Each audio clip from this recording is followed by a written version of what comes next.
Well, I knew nothing but the church. My mother, grandmother, and great-grandmother grew up in the United Methodist Church before there was a United Methodist Church, right? I was looking back at a picture of me standing next to my grandmother earlier today at the church house in what looked like a pimp suit. I don't know why they dressed me quite like that, but what it was.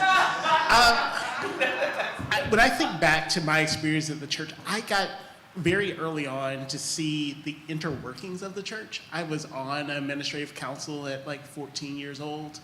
I remember going to United Methodist women's meetings, because I'm there with my grandmother.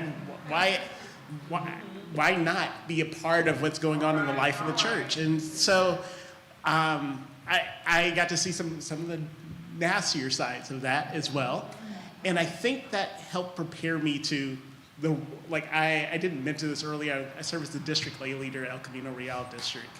And I think seeing those early conflicts of churches that weren't ready to move and walk in the way of God, and seeing how one church didn't, one church did. And my family moved with the church that did. I got to be a part of a church that went from 30 members on a Sunday morning to, I used to count the members. We were at over 300 every Sunday, and I was like, we could, man, the fire codes were just getting violated all over the place. And it was but that change I got to be a part of was because we were impacting people's lives. We were, what you shared about being at the courthouse. I remember we had some issues in this town in Huntsville, Texas, prison city, by the way, leads the nation in, we have 7-8 state prisons, leads the nation in executions. There's some challenges there. We had some issues with the school board. And I remember, at this point, we probably had about 50 members at our church.